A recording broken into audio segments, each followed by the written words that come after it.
Hello, I'm Andy North at AccountingWEB, and I'm here today at the Right Network studio, and I'm with Tom Uver, who is the practice lead for management consulting at Elliott Davis, who are a firm of accountants, and he's got some fascinating stories to tell. We were talking outside. Tom, Yes, nice good to see meet you. Thanks for having me here. Tom, the talk today is very much about practice transformation, and many of the firms that we've got here are edging towards advisory services. But for many of those firms, I think that they're not quite clear what advisory services are. So I'd like to find out a little bit more about how Elliott Davis work and what you do. So tell us a little bit about Elliott Davis. Sure. So the firm's about 100 years old, and the traditional three legs with tax and audit and compliance and then advisory or consulting. So within the consulting leg of the firm, there's basically 6 practices. 5 of them have some type of tie to the traditional areas within a CPA firm. Yeah. The 6th one, which is management consulting, is really the firm's first move in breaking away and having a series of disciplines that are really not related to the traditional CPA practices that you would see in a firm. Very operational, related to technology and project management and turnaround and things of that nature. So it's very much, when we talk about advisory, this is really the hardcore. This is really where people aim to end up in the long run. Yeah, and there was a 24-hour period where at one end I was in a boardroom, and 24 hours later I was in steel-toed boots and safety glasses on a floor, and we spanned that whole continuum. Yeah.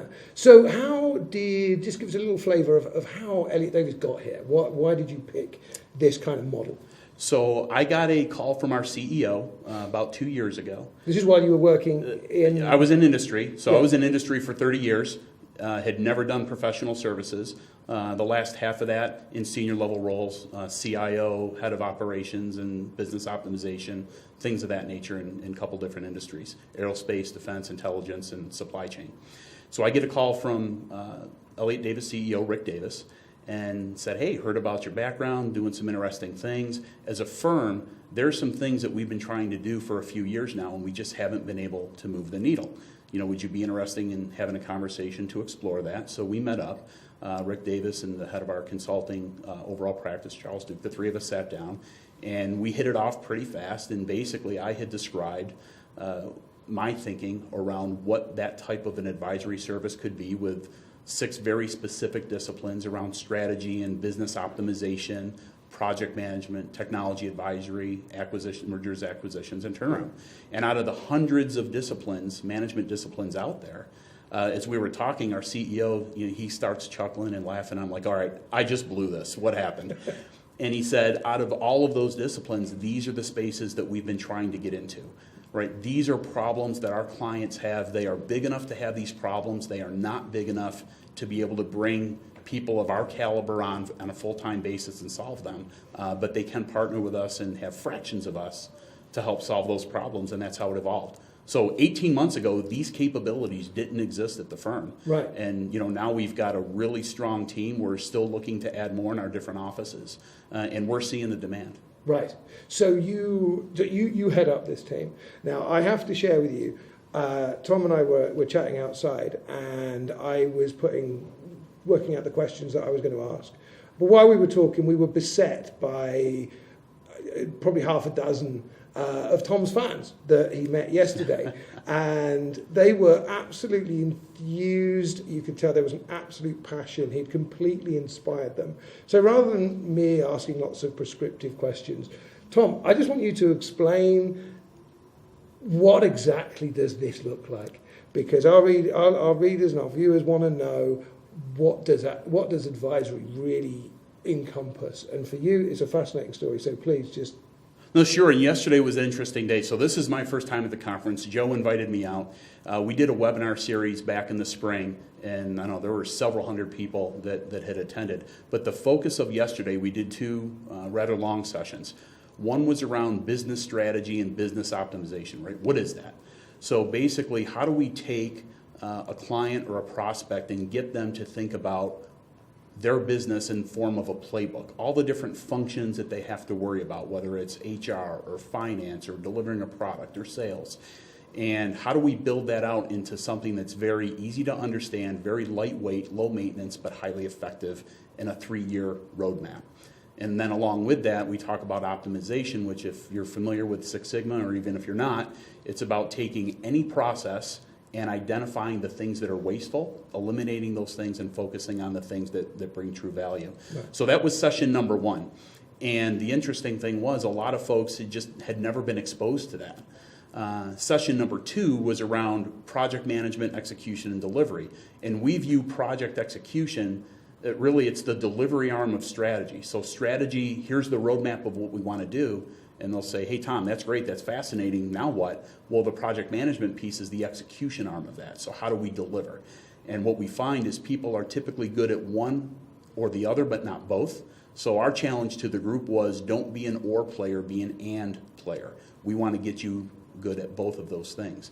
So in the afternoon, we spent a lot of time drawing down on industry experience, as well as being on faculty up at Syracuse University for 20 plus years, and also refactoring the MBA program, the strategic portion of that program, bringing all those things together and sharing it with this group and saying, this is how we approach strategy, this is how we approached project delivery and execution, this is how you marry them together. The exemplars, this is what they do, let's learn from them and not make those same mistakes. Mm-hmm. And we spent all afternoon going through that, and some of the people that came out to, I'll call them alumni now, that came to see us, we spent about 2+ hours up at the quote-unquote Genius Bar. My wife and daughters would probably say I need to be the antonym of that, but that's all right. And we had a follow-up session today, but what they were really interested in is not just what we need to focus on, but how do we do it. So when you engage, one of the big questions I got was, hey, these are areas I'm not comfortable in. I know my clients probably have these issues. How do I have this conversation without offending them, right? Nobody's baby's ugly. So how do we go about and tell them and show them, hey, there's some opportunity here. We think we can help you. And if you don't have those skills, surround yourself with people that do and build a network. And that's what events like this are for, to help people identify that. So for the guys, the accountants and the bookkeepers that you're meeting here, is it really it's not so much the delivery of the service that holds them back, it's starting that journey with their clients, right. Is it? Yeah, I think that was a piece of it. One of the questions was, where do I begin? Right, so one of the things that came up, there were 3 or 4 key themes I think that came out of yesterday. One was, and what we've learned in our practice, I mentioned we have 6 disciplines. There's hundreds of them. We don't try to be all things to all people. Know what you do well and decide what you want to do well, so identify what that service is. The second thing is make sure you understand the target audience, right? Not everybody's going to be a fit for it. So understand those attributes and characteristics of the people where the degree of fit is going to be high, the right. desired prospect or client. And lastly, we said don't sell. How do you do that? You say identify the right client, identify the right fit. What does that look like? What's your process? So I'll use our practice as an example. So given the disciplines I mentioned earlier, strategy all the way down through turnaround, if there are prospects or clients that are, say, in manufacturing, that are heavily dependent on processes, and they've never been through a drill that says, how do I identify waste in a process? And the fact is every business has it. Mm. So what's also nice is if you pick the right disciplines, make them industry agnostic and revenue agnostic so that the same methodology scales, right? We can scale it up and we can scale it down.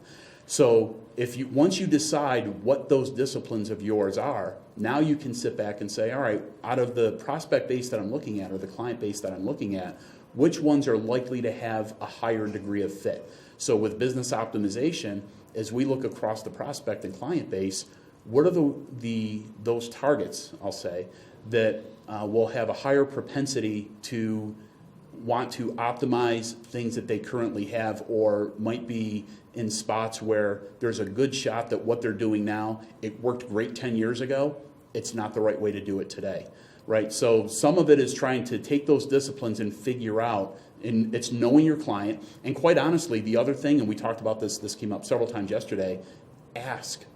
So one of the leading questions, I got this one several times yesterday, how do you tee up the conversation? Yeah. Whether it's the owners, the executive team, there's 2 questions I'll usually fire right out of the gate. One is, when you're up at 3 a.m. thinking about the business because you can't sleep and something's on your mind, what are the 2 or 3 things that are keeping you awake?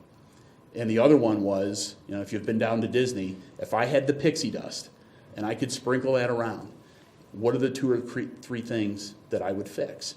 And usually at that point, you can stop talking and listen for 30 minutes. Right? And as somebody that was in the industry and a purchaser of these services, I didn't like it when somebody would come into my office and try to sell me something without understanding my world. So understand my world first, then we can decide which disciplines make sense and how can you help.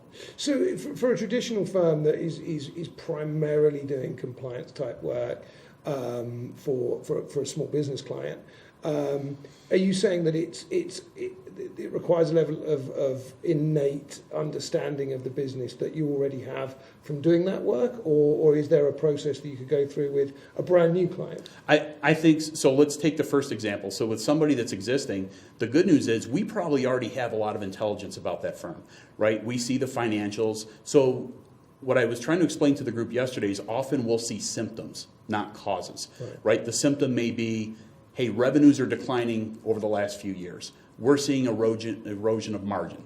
SG&A is going up at a different scale than revenue. Those are symptoms. So those are things that most people here at this conference have access and visibility to. So now the question is, you can't just go back to the prospect and say, hey, by the way, Captain Obvious, did you know that your revenues are declining? I'm sure they do. How do we help them? So now the trick begins, or the course begins, how do we go in and take a look and triage those things? And again, the message yesterday was, if there are areas that you're not comfortable with, ask for help, right? There's partners out there. There's people that know these things. Team up. You don't have to solve everything yourself, but get the right talent to the table. Yeah. So in a small firm, sure, in Elliott Davis, you've got a huge team. How many people in your team? We've got around 900 professionals over multiple states in the Southeast. But again, very traditional in the tax and the audit and compliance world with a very aggressively growing consulting practice. And we're seeing a lot of demand. So you've got some considerable resources, possibly more than some of the firms here who don't necessarily have a team of more than a few people. So what's your advice to them? If you're faced with a challenge, you don't quite understand that vertical or that particular business, where do you really go to for that? Right. So again, I think venues like this are great. And as big as Elliott Davis is, what I would say is within this practice, there are times when I need skill sets that we don't have. So I do have the same problem at a different scale. And our approach to solve that problem is we have people that are invited to join our team and get an Elliott Davis badge. We also have a separate stable of folks that we work with on a 1099 or contract basis that are typically much more senior in their fields, whether they're CFOs, CIOs, senior vice presidents of supply chain, things of that nature. And we'll invite them to participate in projects with us, and identifying those individuals a lot of times is reaching out into your networks, again, venues like this, but building both of those stables at the same time, I think is a critical component if you're going to get in the advisory game, because you got to have a good mix. Do you think it would be feasible to bring in another one of your clients to feed into that? So, interesting question. So, we actually did have a situation where we had a rather large, this happened to be $1 billion energy company. And the problem they were trying to solve is they didn't have what they felt was good business strategy 3 years for some of the back office functions, specifically finance, HR, and IT. And we had just gone through this process with another client that was in a non-competitive industry, and we talked to both of them and said, hey, if you guys are up for it, do you want to participate in this together and kind of put our heads together, because you can probably learn from one another. They both said, yeah, great idea. So we had some workshops that actually involved both firms. Right. Okay. So that can happen. And do you have a message for? There's people who are going to be watching this who may feel that they might play a part in that. Are you actively recruiting to expand that network? We absolutely are. And quite honestly, our challenge is we've had some roles open in some of our offices for several months. we're not finding the right talent and caliber of person that we're looking for. In the skill set that we need, the experience that we're looking for, it's a hard combination. And one thing I learned years ago in industry is you don't settle when you hire. So we're absolutely committed to make sure that we find the right quality person, and I know we will, and we're not going to sacrifice on that. Right. But yes, we are. The fact is, the demand is outpacing capacity. So we're going to manage that growth and manage that demand. And part of that 1099 approach allows us to do that in a quality way. I see. So what would you say, I mean, if someone's watching this and they feel like that they might, what kind of skills might they need? What would they need to bring to you if they wanted to? So within those disciplines that I mentioned, we're not expecting, it's very rare to find somebody that has all 6, Yeah. but we do like to see people that have 2 or 3 of those in good combinations. And as we were out in the hallway, as you mentioned earlier, one of the questions I heard yesterday, at least 10 times, and we heard it twice in the hallway just while you and I were out talking, is short of going back and getting an MBA or a degree, what should I focus on? And one of the big things that I would say is, from a business optimization point of view, the Six Sigma disciplines, the lean principles, things of that nature, if you can gain those skills where you can go out and take any process on the planet and make it better, your value goes up exponentially. Those are real results, real things that businesses can take to the bank, and real things that they can continue to receive benefit from over time. Right, so the Six Sigma thing is really what's going to underpin their success. Yeah, when I think about the skill set of most of the folks that are here at this conference, that's what I would suggest, because that's probably an area where they can have high impact with low degree of effort and investment, and giving the visibility and relationships they have now, that'd probably be the area where they could have the highest degree of impact. Fantastic. So just to finish off, what advice would you have for the owner of a small, medium-sized accounting firm who's not of the scale of Elliott Davis, but they're facing their clients, they realise that there are some problems. What advice would you have for them? So I think first thing is, you start to make this transformation out of what you've traditionally done into advisory, as number one, know what disciplines or services you want to bring to the market. Be very, very specific about what those are. And my advice would be, don't try to be all things to all people. Know what you're going to do, and also know what you're not going to do. The second thing we talked a little bit about earlier, understand the attributes and characteristics of your desired prospect and client base. And the third thing I would say is, this is going to sound a little weird, don't sell. Listen. Understand your client, understand your prospect, understand what specific problem. I can't tell you in a given week how many times I use or ask the question, what's the problem statement? What is it we're trying to solve? Understand the things that are top of mind for them, then have that conversation around the disciplines you've chosen to bring to market, and match that with the problems they're trying to solve. I absolutely agree. I think one of the common things that I hear from accountants and bookkeepers, I don't like to sell. I'm not a salesperson. And for me, sales, if you can get into a position where you have won the trust and the respect of your customer, they should ask you for it. You don't need to sell. Right, and success is, when they have a problem, regardless of what it is, they call you. Yeah.